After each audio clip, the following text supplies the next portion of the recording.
Салам алейкум баке. Алейкум.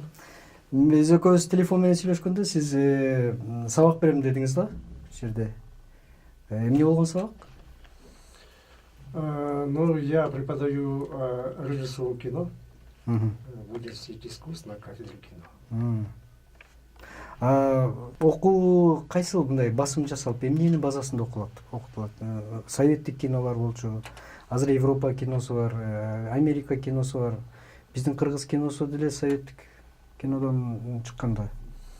Ну, на самом деле у нас разброс самый большой. Мы стараемся приобщать наших студентов не только к нашему национальному кино, потому что там есть предметы истории русского кино, но и стараемся давать вот все-таки историю мирового кино. Туда входит все, и восточное кино, и западное кино, и американское кино. То есть стараемся дать, встроить все-таки наших студентов в контекст мирового кино. Это очень важно, чтобы ребята понимали, что кино начинается не с них, оно началось в 19 веке, в конце 19 века. Вот. Марат байке, бир суроо. Бизде көбүнчө азыр мына кинонун тарыхы деп айтып атасыз, дүйнөлүк кинонун тарыхы. Эгер ошол дүйнөлүк кинонун тарыхынан ичинен биз кыргыз киносунун тарыхын алсак, биз өзүбүздүн биздин 1942 жылдан бери эсептелип баштайт да, мен билгенден. Же андан да арыраак барабы? 41 жыл. 41 41 жылдан баштап эсептелик. Сиз ушуга макулсузбу? 41 жылдан башталат биздин кинобуз. Же эми кино дегенде сөзсүз эле камерага тартуу эмес. Негизи эле киношный ойлонуу деп коет го, киношный думать, киношный почерк деген. Ушундай бизде барбы улуттук? Понимаю вопрос. Да, конечно, если брать чисто хронологически, то, конечно, нужно тоже знать хронологию, понимать, что все не с пустого места начиналось. В 1941 году, когда началась война, как это ни странно, именно в войну Сталин издал указ о создании вот у нас, значит, филиала ташкентской студии хроникальных документальных фильмов у нас здесь, в городе Фрунзе, и было создано. То есть Сталин понимал силу кинематографа, понимал силу вот, идеологического воздействия на патриотическое сознание. А что касается сути вопроса, то, конечно, кино, оно может хронологически начинаться в 1941 году, а действительно, фактически наше кино началось, на мой взгляд, именно в послевоенное время, с приходом именно наших национальных кадров, которые отучились в Москве и создали так называемую кыргызское чудо, кыргызская новая волна. Это, конечно же, наши известные режиссеры Мелис Букеев, Болот Шамшиев, Тилюша Кеев, Альгис Видович, Геннадий Базаров, ну и другие режиссеры, которые вот в начале, в середине 60-х годов вот, совершили рывок очень важный и отразили специфику нашего этнического, национального самосознания. Если говорить более точно, то я бы, наверное, все-таки отметил два фильма. Это «Бакай Нинджайты», это «Небо нашего детства» Океева, и «Караш-Караш», выстрел на первом. «Караш», Болота Шамшиева. Почему? Вот, я считаю, что вот именно с этих фильмов, художественных фильмов, началось наше кино. Вот я так думаю, что Океев в своем фильме показал слом этнического самосознания. Он показал, что вот именно старое поколение, уже в середине 60-х годов он понимал, что мы утрачиваем свои корни. Ведь, по сути говоря, это очень трагическая история. Это даже не драма, это трагическая история того, как уходит поколение тех людей, которые видели Первую мировую войну. Вот. Это вот поколение Саакбая Каралаева. Это те люди, которые были носителями того самосознания, носителями которым мы уже не являемся. Сегодняшние кыргызы — это совсем другой народ, который был в 16-м году, например, или вот до военного времени. Даже по языку, по менталитету. Мы другие сегодня, мы совершенно другие. Потому что за советское время произошла вестернизация. То есть мы стали западными людьми в большей мере. Шаардык болгонбуз да, туурабы? Ну, конечно, вот Бакай — это на самом деле уход вот того кочевого народа, кочевого самосознания. А мальчик выбирает, его сын, он выбирает город. Город, современность. Он уходит, вот. И вот эта драма слома, она была показана. А у Шамшиева та же проблема. Но, правда, единственное, Шамшиев ввел вообще не только в центральноазиатском кино, но и вообще в советском кино образ Супермена. Героя. Героя. Обратите внимание, что именно Супермен не совсем характерен для таджикского кино, для узбекского кино. Он не совсем даже характерен, в чем-то даже, может быть, и казахам не характерен, а для кыргызов характерен. У нас есть Эртюштюк, вот это герой, рыцарь, Витязь, который странствует по миру один на один сражается с миром. Вот образ Супермена. Шамшиев показал в своем фильме вот этот слом, то есть там эти Джараспая играет, значит, наш великий актер Джумадылов. И он показал, как человек продает свою землю, продает свою родину, свой народ продает. И Супермен его убивает, как предателя. Вот она где драма. Вот эти два фильма отметили уход старой кыргызской цивилизации и приход новой советской эпохи, в которой уже другие реалии, и народ другой, и мы уже другие. И мы уже перешли в городскую, точнее, этот переход в городскую цивилизацию отметили вот эти два фильма, конечно, по большому счету. Ну а дальше началось уже совсем другое кино, которое мне менее всего интересно, даже у этих двух авторов.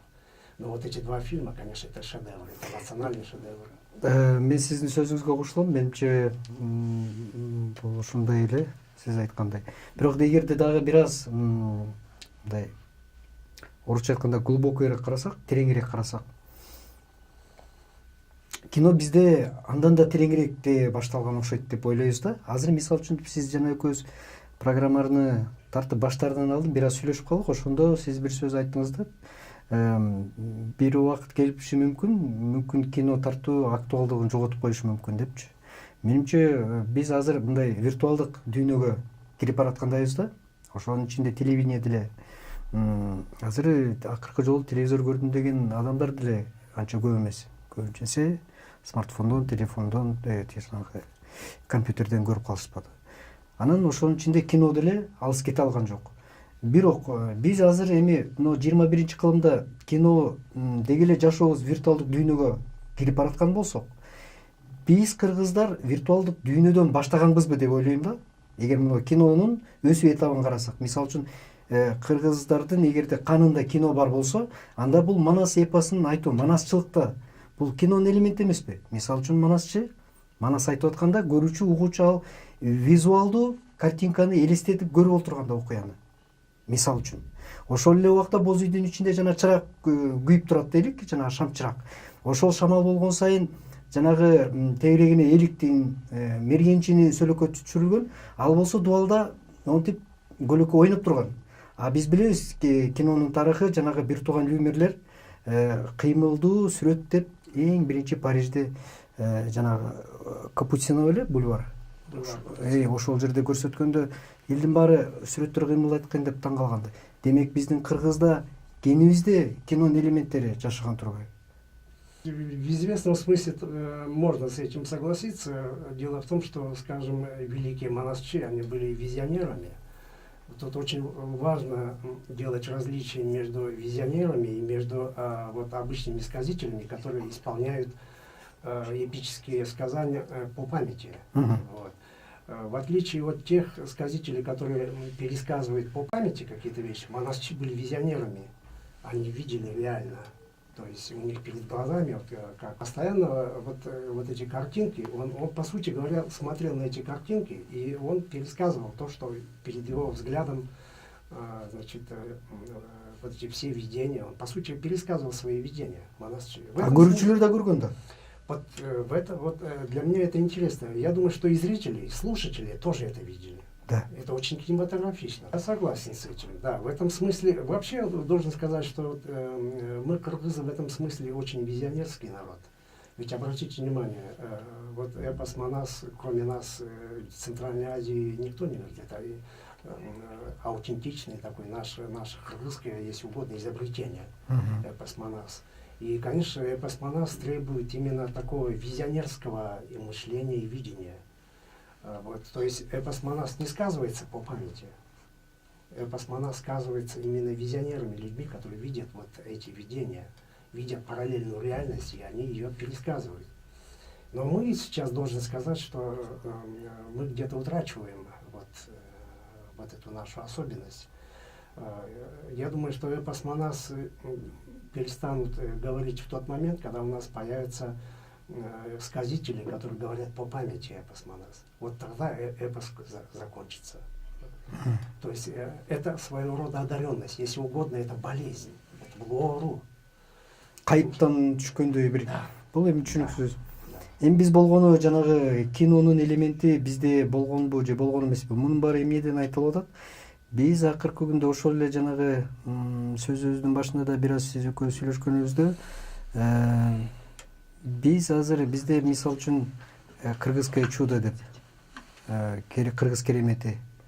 Анан ушул сөздүн тегерегинде дагы анча мынча сөздөр бар.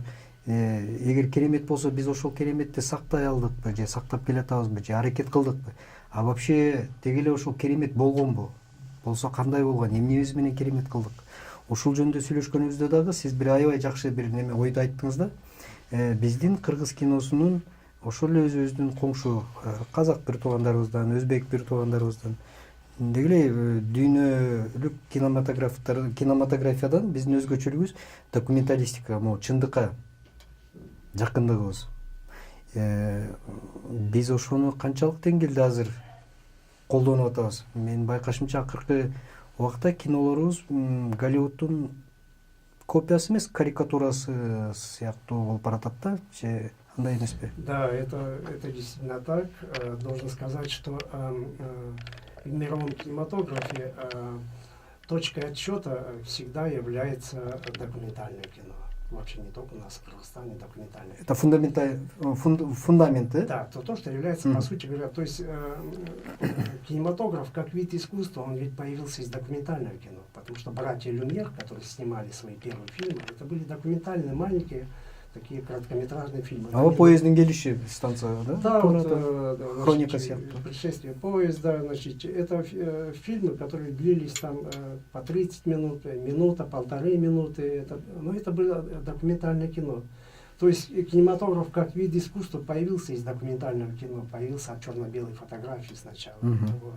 Поэтому, конечно, в мировом кино бывает так, что кино иногда слишком сильно раздвигает свои собственные границы и уходит в вымысел, уходит, скажем, всякого рода фэнтези, какие-то гибридные жанры, в триллер уходит. И когда он слишком далеко отрывается от своей почвы, он опять возвращается к документальной стилистике. В мировом кино существует такая тенденция. Если вы обратили внимание, на многих фестивалях были такие случаи, примеры, когда вдруг, скажем, на фестивале в Венеции побеждает, забирает гран-при документальный фильм. Вот если помните, был такой полнометражный документальный фильм «Римская кольцевая дорога», который завоевал в Венеции главный приз. Он участвовал в основном конкурсе, и среди всех игровых художественных фильмов То есть там европейцы тоже понимают, что в какой-то момент нужно возвращаться к своим истокам, нужно опять возвращаться к почве, к фундаменту.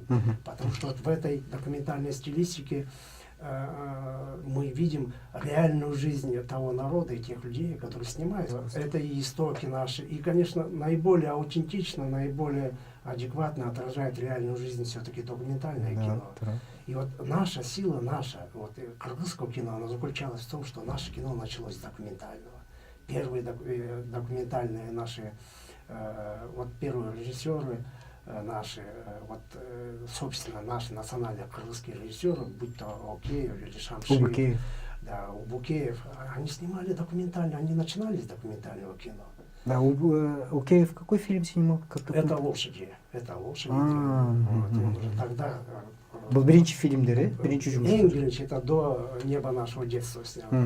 Вот Шамшиев снял фильм «Чабан», потом «Манасчы». Это тоже фильмы, где они прошли через школу документального кино. И вот это наша именно наша почва, наш фундамент, наш базис — это документальное кино. А артхаус, он стоит очень рядом. они стоят, по сути говоря, на одном фундаменте. Артхаус и документальное кино, они стоят рядом. Они отражают реальность в тех формах, в которых она существует. А коммерческое кино — это как раз кино, где доминирует вымысел. И поэтому там и цели другие, совсем и задачи другие стоят. И поэтому нам, чтобы слишком далеко, то есть не потерять вот эту, не оборвать пуповину нашу, вот, не оторваться слишком далеко от почвы, нам нужно постоянно культивировать вот, вкус к хорошему документальному кино и к хорошему артхаусному кинематографу. Потому что только это кино дает реальный значит, спектр нашей национальной жизни, будь то она городская жизнь или наша почва. Вот. Биз азыр эми биз кыргыз киносу жөнүндө эле сөз кылып атабыз да, мындай жалпысынан дүйнөлүк кинематографиянын абалы кандай деп ойлойсуз? Ну, я уже, по моим наблюдениям, мировом кинематографии, конечно, на настоящий момент очень большой кризис, потому что причин много для этого. Вот здесь и, конечно же, вот нужно говорить, что идет, во-первых, очень большой кризис, связан с тем, что кинематограф сегодня очень сильно коммерциализирован. И вот эта коммерциализация, она идет, конечно же, во многом от большого экрана, от блокбастеров. Она идет от Голливуда, который сегодня является монополистом блокбастера. И, по сути говоря, вот такое коммерческое кино, оно сегодня практически вот оттеснило на периферию авторское и документальное кино, оттеснило. Если брать Америку, оно практически уничтожило свое независимое кино. Голливуд уничтожил независимое авторское кино. Там существует, есть, конечно, но какие-то единицы, которые партизанским образом снимают вот такое независимое кино, артхаусное кино. Вот. И вот эта коммерциализация, она охватила весь мир. Сегодня главный в мире тренд — это деньги. Да? А они понимают, что приносит деньги. Это, конечно, коммерческое кино, это развлечение, это вымысел. И понятное дело, что вот это, конечно, одна из глобальных причин, которая привела к кризису кино. Другая, она заключается в том, что кинематограф сегодня производит постоянный апгрейд. Идет такое технологическое обновление кинотехники, которое вот, кинематограф, по сути говоря, не успевает осмыслить реальность, а вот эти новшества, они идут сумасшедшие в геометрической прогрессии. Посмотрите, что в мире, какие-то новые открытия, постоянно что-то сумасшедшие, какие-то открытия происходят в микробиологии, в квантовой физике, происходит и техническое обновление. Мы не успеваем осмыслять, что вообще происходит. И в том числе, особенно, конечно, этим грешит молодое поколение во всех странах мира. Они гонятся за технологиями, они гонятся вот за вот этим апгрейдом. Они понимают, что жизнь, она консервативна. Сама реальная жизнь, она очень консервативна, и через нее нельзя вот так перепрыгнуть.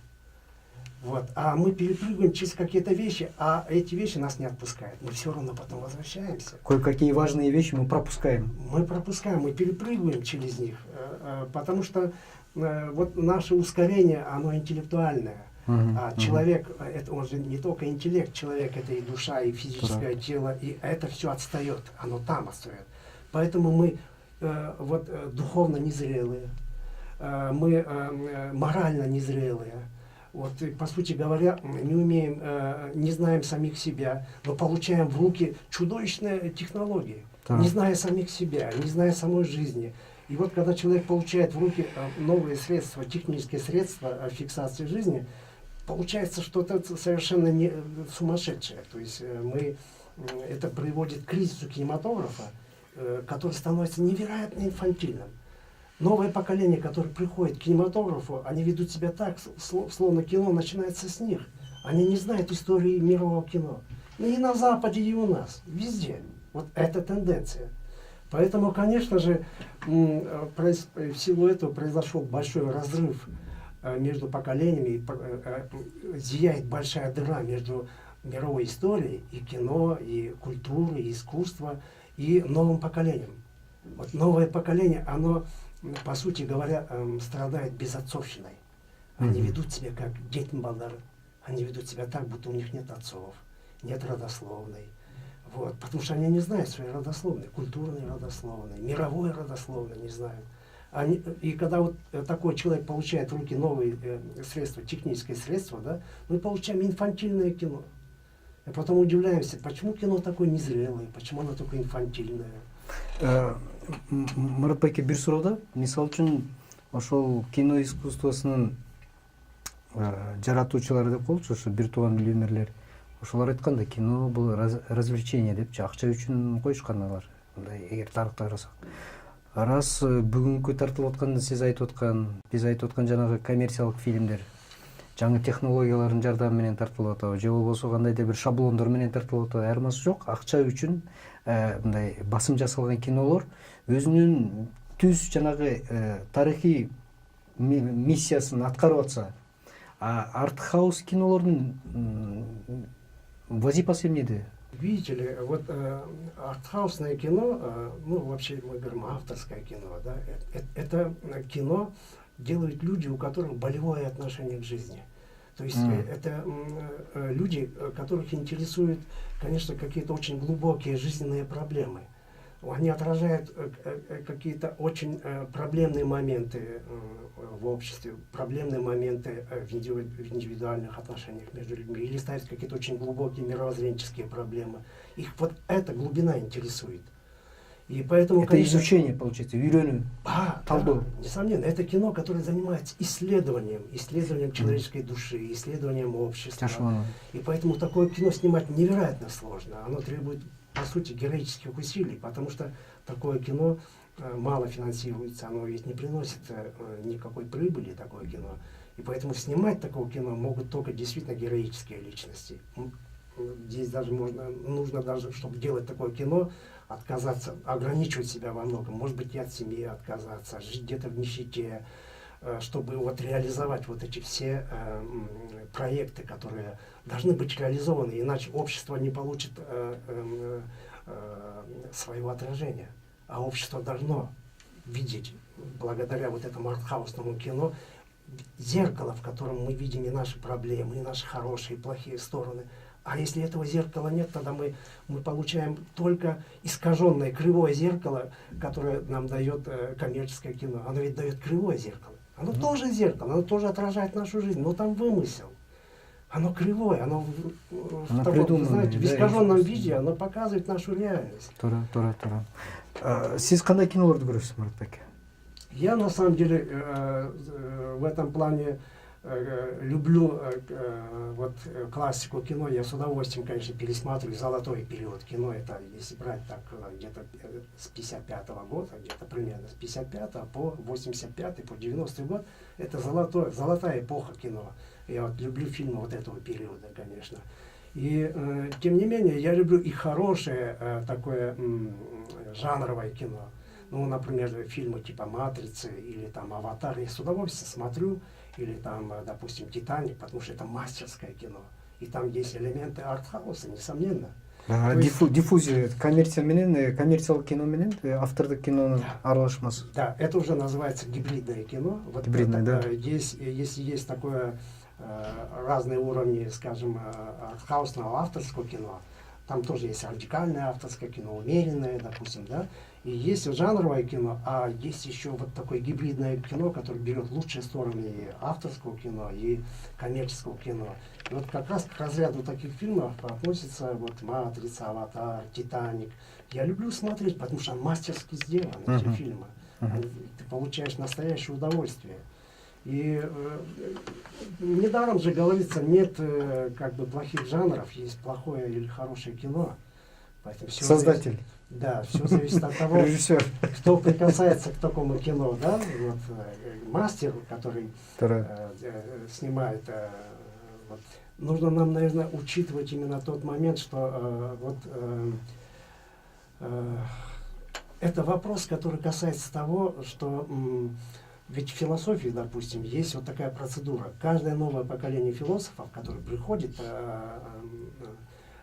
на смену старшему поколению, она каждый раз ставит один и тот же вопрос. Что такое философия? Какой предмет философии? Чем должна заниматься философия? Каждое новое поколение. В этом смысле в философии нет решенных вопросов. Вот я думаю, что самосознание кинематографа, оно должно постоянно задавать себе вопрос, а что такое кино? А каков киноязык? Что такое киноязык? Вот каков предмет вообще кинематографа? Если мы, допустим, отвечаем таким образом, что кино это развлечение, тогда мы получаем Голливуд. Тогда мы получаем голливудскую модель кино. Если мы говорим, что кино это дух, это душа, тогда мы должны заниматься авторским кино. И тут не должно быть никаких заблуждений. Нужно очень четко понимать, что нельзя усидеть на двух стульях. Нужно охранять ту территорию, которая соприкасается с нашими национальными интересами. А я считаю, что документальное кино и авторское кино, оно защищает наши национальные интересы, нашу национальную культуру и искусство. Если мы разрушим эту территорию, мы потеряем нашу почву, потеряем наш способ. Менимче бул аябай туура ой. Анын үстүнө дагы бир жагы бар да, Марат байке. Коммерциялык кинолор азыр жаңы технологиянын жардамы менен, компьютердик графикалар менен, анимациялар менен, виртуал жанагы визуальный эффекттин жардамы менен абдан эле алдыга кетип калышты да. Мисалы үчүн дүйнөлүк коммерциялык кинолор. Биз аларга салыштырмалуу кино, кыргыз киносу биз аябай эле арттабыз. Анан биз кантип аларга мындай тең келе алабыз да. Арасы эгер тең келе албасак, анда бизге жакын, сиз айткандай документалдык жанакы жөнөкөй жашоого жакын жанр менен эле жашаганыбыз менимче жакшы болот. Я думаю, что на самом деле здесь ситуация обстоит следующим образом. Кино, мы ведь каждый раз подходим к кинематографу так, будто кино это какая-то узкая тропинка. Поэтому мы на этой тропинке начинаем толкаться друг с другом, мы начинаем... А кино это не тропинка, это поле. Это тала. Это широкое пространство. И в этом кино места всем хватит. И коммерческому кино хватит. И ребята, которые сегодня делают, пусть не совсем еще пока зрелое кино, совершенное кино, но это тоже в копилку нашего национального кино, потому что у них есть свой зритель. Это тоже нужно кино. И есть люди, патриоты нашего кино, которые стараются делать и документальное кино, и артхаусное кино. И должны быть и те ребята, которые стараются идти в ногу со временем. Они изучают новые технологии, новейшие технологии, стараются делать постоянно фильмы, которые на уровне современных требований. Это тоже нужно. И они тоже как бы держат нос по ветру касательно вот постоянного апгрейда технологического. Это поколение, оно сейчас только-только у нас появляется, вот эти ребята, которые пытаются вот как бы идти в ногу со временем, но они должны понимать, что технология, она дает обманчивое ощущение, что ты современный человек, что ты идешь в ногу со временем. Но на самом деле, может быть, он далеко позади в плане того, в плане понимания жизни, цивилизации вообще. Самих себя, да, потому что эта же технология, она же для чего-то же нужна. Для того, чтобы ты что-то отражал, а что ты можешь отразить, если, по сути говоря, нет ни опыта, ни понимания жизни. Анчун күзгө болуш керек да, өзүң. Менимче бул туура ой.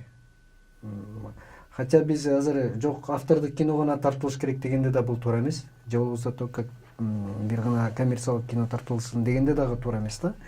Көрүүчү өзү көрүш керек. Бирок барып келип баары эле көрүүчү үчүн. Мисалы үчүн жазуучу китебин жазганда, окурман үчүн жазганда эле кандай режиссер болбосун, ал автордук кино тартабы же болбосо коммерциялык кино тартабы, аягында көрүүчү барып такалат.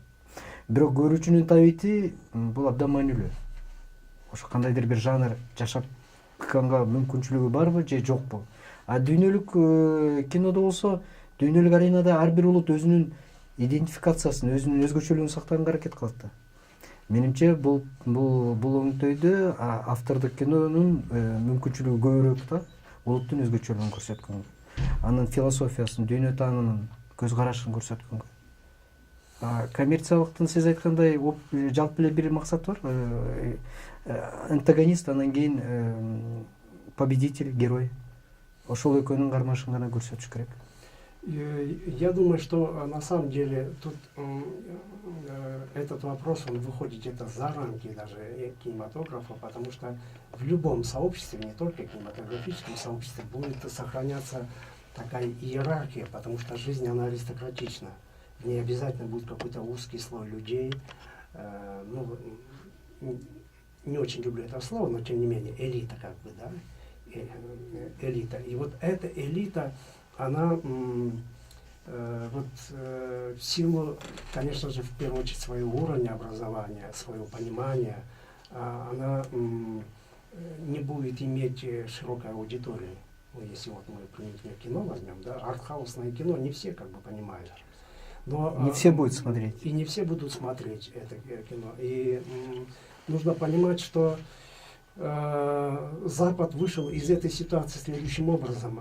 На Западе, вот, если брать Европу именно, вот, есть параллельная альтернативная прокатная сеть, где прокатывают в основном фильмы авторского направления. Вот. Это маленькие кинотеатры, где-то на 5, на 10, на 20 мест. Вот я, когда монтировал свой фильм в Берлине, мой немецкий продюсер как раз меня водил вот в такие маленькие кинотеатры. Я был удивлен. Однажды он меня завел в кинотеатр на 5 мест. Бокс маленькая. Там сидел один зритель, и он смотрел советский фильм про войну. Вот. И вот таких фильмов, и он мне сказал, что значит, в этой альтернативной параллельной прокатной сети 3 года крутили значит, фильм Тарковского, мне кажется, «Зеркало». Вот. И за 3 года он себя окупил и принес прибыль. То есть авторское кино тоже приносит прибыль, но выхлоп не сразу. Требуется очень длительное время, чтобы был откат денег.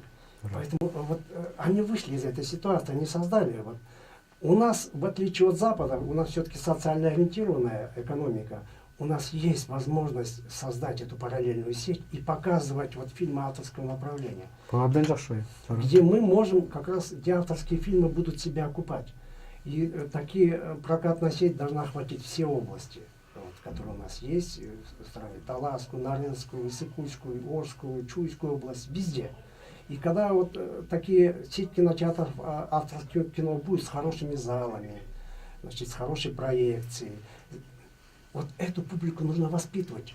Она не появится, ее нам парашютом не забросят, этих зрителей. Их нужно воспитывать вот нашими собственными фильмами. Когда появится вот вкус к хорошему кино, рано или поздно зритель насытится вот этими коммерческими фильмами, и он захочет кино, который поднимает, говорит о жизни, говорит о душе, говорит о нас. И вот тогда мы, уже у нас будет созданы условия для того, чтобы этого зрителя удовлетворить этими фильмами. Поэтому нам уже сейчас надо думать об этом. Но, к сожалению, я просто не нахожу поддержки даже у своих коллег. Вот я и на съезде выступал. Многие мои коллеги говорят, ну зачем? Вот зачем? Это все провалится, это все не получится.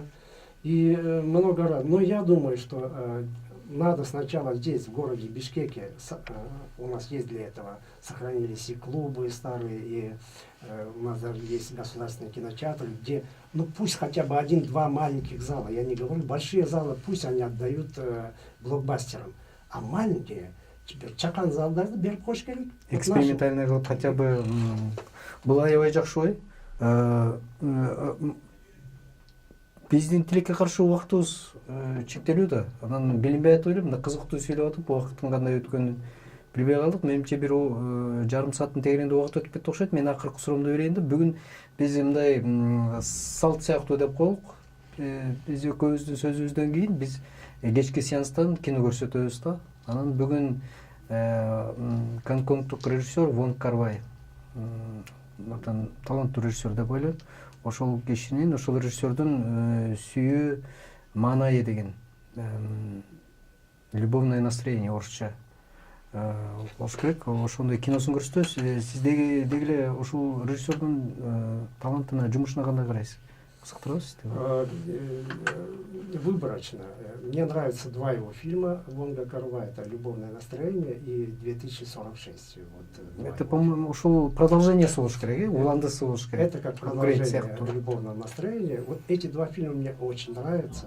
И я думаю, что вот в этих двух фильмах действительно видно, что он достиг мастерства. Это я как раз отношу этот фильм к категории гибридных фильмов. То есть, Да, туура. и, конечно же, ну, что сказать, кино просто замечательное, если вот говорить о любовном настроении. Я опять говорю, хочу отметить один момент. Вот это хорошее городское китайское кино, гонконгское кино. Гонконгское кино. И почему именно это Гонконг? Это все-таки не континентальный Китай, вот, советский Китай, да, коммунистический Китай, а именно Гонконг. То есть это такое маленькое государство в государстве, которое построено по западному образцу. Ну, вы знаете, это Гонконг. И, конечно же, гонконгское кино, оно городское кино. И мы видим вот здесь преимущество понимания, интерес и умение. То есть здесь китайцы создали, вот в этом фильме показано высшее достижение китайского кинематографа именно на городскую тему. Мы вот с вами до этого говорили о том, что вот наши вот классики кино не понимали города, по большому счету. Поэтому и городского кино у нас не было. А сейчас мы должны создавать свою версию городской культуры, потому что мы уже давно уже не кочевой народ. Мы уже народ оседлый, и мы народ городской, и мы должны в этом смысле понимать, к чему нас обязывает городская культура. То есть через город мы встроены в мировую цивилизацию, в глобальные процессы. Мы должны понимать мировую культуру, и мы должны понимать, что я вам говорил еще до этого о том, что именно город является тем буфером, да, тем люфтом, который получает удар, цивилизационный удар, город. И он смягчает этот удар, и поэтому благодаря городу село выживает. Наша национальная культура выживает благодаря городу, потому что город принимает на себя удар. И поэтому нам нужна образованная, грамотная, патриотичная национальная интеллигенция. И мы должны научиться цивилизованно общаться друг с другом, уважать друг друга, и понимать, что мы все принадлежим к одному народу. Вот когда произойдет вот это понимание, а пока его нету. Кандай коом болбосун, кандай дүйнөлүк көз карашы бар адам болбосун, ар биринин өзүнүн жактырган көргөн киносу болсун. Кино бул адамзаттын ойлоп тапкан эң жакшы бир табылгаларынын бири деп ойлойм. Аны кантип колдонуу ар бирибиздин өзүбүзгө тиешелүү деп ойлойм да. Ошон үчүн сизге чоң рахмат. Дагы бир убактыбыз болсо, биз сөзүбүздү улантып дагы сүйлөшөбүз деп үмүт кылам. Сизге рахмат.